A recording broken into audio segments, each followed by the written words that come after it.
Right. So first and foremost, I need to preface this by saying that my pick'ems has been terrible. In the quarterfinals, I picked JDG, and then I flipped the coin. RNG was picked by the coin, and that was terrible. I picked GENG here, and I picked EDG here. Crazy. In terms of groups, yeah, the groups just speak for themselves. I thought Rogue and I don't even remember what I did here, man. I gotta see, I think I did this pick'em before I even knew the groups. Nevertheless, the pick'em is shit. It's just we do it. We show it like this. Wow, the pick'em is fantastic. So my pick'em has been terrible, and then the play-in knockouts. This was, you know, also EG got through, which was another disaster. Mad Lions and best of fives. At least they beat Saigon Buffalo in a best of five for their only best of five victory of the year. Thumbs up to them. Yeah, I went for a little DFM. Okay. The crystal ball. I think the crystal ball as well. I am gone, man. I am lost, man. Who will be picked the most during the champion select at Worlds? Maybe. Who will be banned the most during champion select at Worlds? Really wrong. Who will have the highest win rate at Worlds? Maybe. Let's have a sniff on our little friendly page here, Games of Legends. So in terms of highest ban rate, we have Caitlyn. Okay, Caitlyn's higher than Yuumi. Because in play-ins, people didn't have that high prior on Yuumi. Genuinely, like people are way more afraid of Kate, and Yuumi actually went through a lot of drafts in play-ins. But it's always the same, right? Even last year at Worlds, it's like Yuumi wasn't picked a lot in play-ins, and then we were in a position where all of a sudden the Korean team's first pick, first ban it, and everyone just followed along. Nevertheless, I don't think my silence bet was that crazy, all things considered. Look at that, 72%. 72% with 43 picks, 31 and 12. That is a crazy stat line. In terms of most picked champion, currently Sejuani. Azir is on a solid 40. Also not completely crazy, right? Kalista, yeah, that's really wrong. We talked about that. Who will be played in the most different roles at Worlds? This is obviously Maokai, and this is obviously Nautilus. Nautilus was the go-to choice, but basically when I did this, we didn't scrim yet, and the only thing that I looked at was, I saw every Worlds support play Rel in solo queue because his champ just got buffed, and there was something there, and I was like, Rel is, you know, she's walking around with her diaper when she has no mount, and she just tries to run after people and just yeah. Seraphine, did she get played AD, support, and mid? Potentially, yeah. Who will have the highest KDA at Worlds? I don't know about the KDA right now, the KDA situation at Worlds. Top KDA is currently Guma Juicy at 18.5. So that's my guy is not even in the top. So that kind of blows. Let's see. Who will play the most different champions at Worlds? 369, let's just check him out. 369. Okay, not too shabby, but the issue is you have players like Korea completely ruining this. Lehens. I think Lehens played less different champs. Yeah, there was a lot of Lushinami games. So basically, Gumayushi and Korea are dominating these stat lines because they played unique champs 8 out of 9 games, and probably the only reason they played 2 silver games was because we opened Yuumi. 369, I think it was reasonable. Yeah, I'm wrong, you know. He played some unique champs. Yeah, Gwen, Cannon, Fiora. Like looking at his, looking at his entire year, season 12, he played a lot of different shit. You know, a lot of different champs. Who will get at least one pentakill at Worlds? Ruler. I don't know how to track the pentakill thing. I don't think there's a thing for that. I know that Upstairs got a penta. Who will get the most first blood kills at Worlds? Does anyone know the information? Okay, which team will place first in playing Group A? That was right. Which team will win Worlds? That was very wrong. Which team from a region with 2 seeds or less will advance furthest through Worlds? Well, this was a gangster move, right? Because Gamma Esports, they already went to group stage, so I just went for them. I went for them, and I knew that there was no other team that would, like, you know, it was just the easy choice. They already qualified to groups, so it is what it is. Which team will play the most different champions at Worlds? Maybe in contention. Maybe. And then finally, how many reverse sweeps will there be at Worlds? 11 total best of 5s. I chose 2. We've had 1 so far. Maybe we get 1 more. How many pentakills will there be at Worlds? 3+. That's really off. There's only been 2. And what will be the duration of the longest single game at Worlds? 55. I don't think that has happened yet. How many Baron steals will there be at Worlds? I think this is like close already. Like, this has been insane how close it's been. Which Drake will be killed the most at Worlds? Naturally, I chose Hextech because that's the Drake that usually when it spawns you want to kill it as fast as possible because it's the most OP. So this was like the most educated opinion. But nevertheless, everybody's here for the semi-finals. And to give a deep dive, you know, we started with DRX versus GENG. DRX versus GENG, I believe that DRX have been pushed to the absolute brink of it. And I think GENG has a very awkward stylistic matchup against Down1 that showcased itself in terms of how Canyon expressed himself as a player.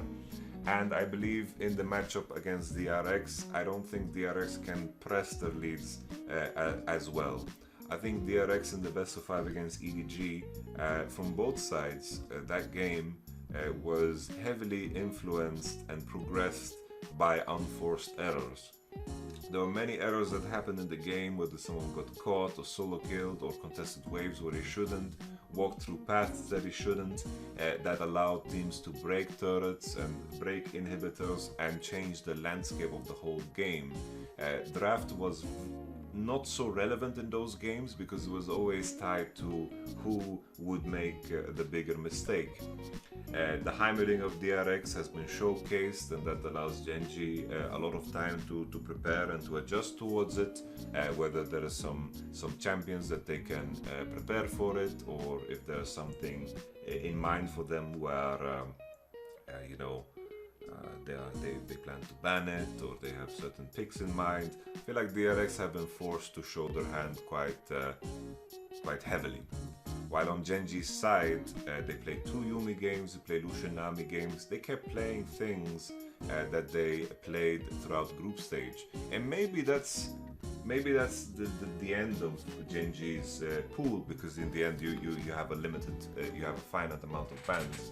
So you can't ban out enough champions. But I have this feeling that GENG could be hiding something else. GENG have been very clever in terms of finding unique counter picks, especially in the hands of the hands. And I think that's what the bot lane meta has been about right now, is to find really unique champions that break, that give you either the bottom prio or scale in a way that truly breaks the enemy composition apart. And if you manage to do both, like T1 managed to do against RNG, then the games will look very one-sided. But I think GENG has enough depth in their bot lane champion pool to contest with DRX. And if we compare these bot lanes on a more equal ground, I would say Ruler and Lehans look like the sharper bot lane. All of the strengths that I would consider in DRX's hands, I would say that GENG has got them covered, and maybe even more so. I cannot see myself watching another game where Chovy would be solo killed and Chovy would be put into positions that are completely unnatural based off of you know, his matchup knowledge and his lane phase skills. like DRX into Scout, Zeka was finding leads as Orianna into Azir, which is insane. He was finding solo kills after solo kills in that game 5. And then of course there was also the game, another example of Scout underperforming. That Victor game was definitely the game that was in his hands in terms of how strong his champion was in the context of the opposition. But you know, he as I mentioned before, that game, that series was a series of unforced errors and going way too far off the script, where draft mattered less because errors were occurring, and it was just a question of making sure that you had, you know, making sure that you have comfortable champions for yourself, and more so, I mean, less so about the strategy within the game. Like there was this, as I mentioned before, like EDG had this Victor game, and the Victor game was very easy for them to play through, but they just got caught over and over again, and DRX managed to break inhibitors. DRX will have to find a lot of overperforming in order to beat GENG on the day, I believe. I don't think DRX looked that sharp around Nash timers, around Dragon timers. I think they were playing very loose and very confident, which is a very important thing in series that go all the way and that are competitive. But I believe here, when you look at the basics of gameplay, I think GENG will look like the sharper team. And GENG was pushed to the limit by a Damwon that, you know, is a very specific team to play against. And I don't think anyone that is left, besides maybe JDG, can recreate that type of pressure. Because there was a game where DRX played against EDG that they lost, where they played the Graves, Ashe and Heimerdinger, and they missed a lot of important timers in terms of making sure that they progressed the game. They did Drake timer, they couldn't push it themselves and put themselves in a position where they were stronger for the Rift Herald.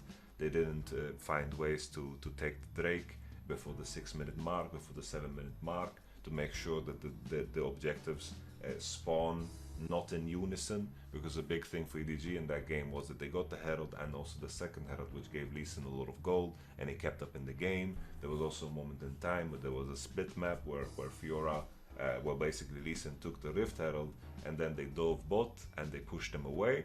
And then Graves didn't take the Gromp and the Blue and the Wolves, and the Lee Sin was still in fog of war, so he just took his camps and managed to double up on the camps against the Graves. So all in all, I can't see myself in a situation where DRX managed to, you know, squeeze more here. But it all comes down to, you know, GENG. Can they walk into that series feeling confident? Then I believe that they will walk away being victorious. I have to give a special shout out to DRX Mowgli. You know, he's my boy, and if there's a way for them to cook something up to win, he would be the man for the job. I am very excited about my friend's success. Also in GENG, their analyst is also my former translator in Sandbox, and he is also a brilliant guy. So I have some, you know, some personal. I can't find the right word for it, but I am personally invested in this series, you know, and it would be bittersweet either way. For the storylines, probably DRX winning would be absolutely insane, but I think GENG is the clear favorite. For the most spicy series, I believe that the meta has been heavily revolving around topside 2v2s and topside 3v3s, how you contest mid lane and how you fight around topside with your jungler. And this wasn't necessarily something that was a big strength of T1 in the past. This was something that they struggle with more, and with the meta being wide open, I think T1 has definitely reinvented themselves. T1, in a meta where everything was about Zeri, Sivir, and Lucian Nami, you could see that T1 was struggling when everything was put and structured in a way where you are going to draft around these champs because they are first picked, and you're going to do everything in your power to make sure that your bot lane is ahead, and your bot lane is going to be dominating the game. This was not something that T1 was very comfortable with, and that's why GENG was the clear strongest team in summer, because they were very good and they mastered this type of play. Now at the Worlds meta, you can see that with the nerf of Zeri and Yuumi occasionally being in and out of the game, Yuumi is a bit unique, right? Because Yuumi, usually you just pick Yuumi and you just want Yuumi to get through the game so she can be placed on whatever else you pick in the other lane, so it still fits the identity of T1. But T1 have now this meta where there is so much options. The mid lane meta is very unique in the sense that you both have Sylas, Akali, LB, and at the same time you have the mage meta. So you have Azir, Victor. Sometimes, you know, we had worlds where there was Azir versus Corki, and then sometimes we had situations where Sylas versus Akali was the main thing. But now you have this beautiful, you know, circle of 5 key champs that are being picked. Sure, there's occasional Lissandra, occasional, you know, Talia. But the majority of the games are revolving around the 4. We can even cut LeBlanc from that. And those champions want very different champions around them. And the moment one gets locked in, the answers become very different. And then all of a sudden, you have a situation where, you know, many different champions are being played in very different positions. You have Aatrox being open and the answers being very different into Aatrox. Some people play Camille, most people play Fiora. And then there's, of course, situations where, you know, some people play the Jax and so forth. And it just opens up such a wide variety that allows Zeus to truly express himself. And in that context too, you could see it clearly in the RNG series where T1 found a very massive advantage, is that they picked time and time again, we can just pull it up to make it easier, time and time again, strong bot laners that would invite Nautilus to be very useless. T1 in the first initial game had Heimerdinger, Ashe, and RNG decided to pick Nautilus into it. So the way Heimerdinger works, you put your Q down when Nautilus Qs in, he Qs your turret, he gets stunned, doesn't get proc of Aftershock, and he just wants to not exist, right? This is very, very bad Nautilus angle. Later down the line, we had a very similar thing. They went Renata Glask. Renata's one of the biggest picks into Nautilus, and Nautilus, Xayah, Kai'Sa were picked, which invited a very strong Xayah. Xayah was so beautiful here in this draft because Xayah loves to play against champions that need to commit very far to pose any threat. If Xayah is playing against champions that are playing on a distance, let's say there's a Leona ult and maybe a Syndra EQ and let's say maybe a Jace EQ, she doesn't like to play in that range because there's a lot of spells already she needs to consider to ult. But here, this is a dream game for Xayah. And this is where T1 is so clever, right? They are so clever here in the sense that they find very good picks on 4-5. Here, this was also very brilliant. The Tahm-Kench, you don't give us... the strong isn't that... The ult isn't that strong for Sylas. There's definitely better ones. This Tahm-Kench is very good into Vi, and then at the same time, sure, you could argue like inviting the Soraka is not that great, but Ming Soraka was just not it, right? So I feel like T1, can they find advantages in their bot lane picks? Can they find advantages in their top lane picks? Then if T1 is allowed to play their game where they reach mid game and they are very efficient with their farm distribution, very patient and disciplined in their play, then I think that the T1 can look dangerous. Well, when it comes to JDG, I think that so far, I think they've shown the highest precision in terms of how they set up their waves around mid and their waves around top. Often I feel like some of the advantages that Zeus gets are in isolation. There's occasions where Honor and him play good together, but I feel like this is something that JDG have done the whole year long. I feel like the top side of JDG is very on point about how they want to approach the game, and I think this is what makes them so dangerous. I think 369 has a very good champion pool, and of course his nickname that sometimes he rolls 3s and 6s and 9s. This is definitely something that can happen, but all in all I believe that JDG's top side has performed better, and I think that as a unit they look very dangerous. Zeus as the individual, if he can get away in terms of not being harmed or not getting dove or not being pressured, and him and Honor can work together to really make maybe Zeus's counter pick flourish in a way in the context of the game, I think it can become very dangerous for JDG. What does that mean? Set up waves mid and top. Always setting up your waves in correlation to how your jungle wants to path and how he wants to play.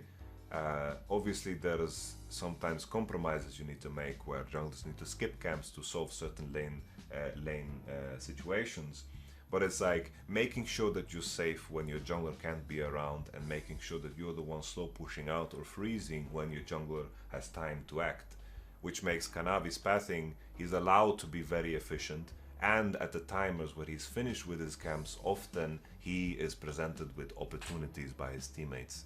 And this is something JDG does very well. While Honor is more of a sporadic player where he's looking to break the pattern of what people expect in his pathing, look for level 3 ganks, look for cheesy ganks, look to stay in bushes, look to find advantages that transfers well into his lanes. I think this is where the big difference is. My main concern for JDG, if you guys remember, the game 3 here, Rogue with the Kalista Soraka managed to fight off the Lucian Nami very well.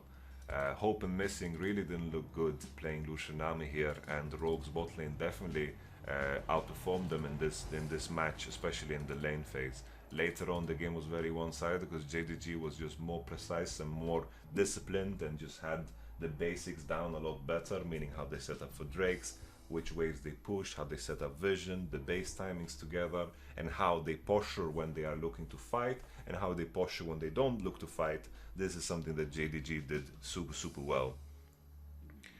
I think in terms of Yagao versus Faker, I believe that Yagao has been performing better at this tournament so far.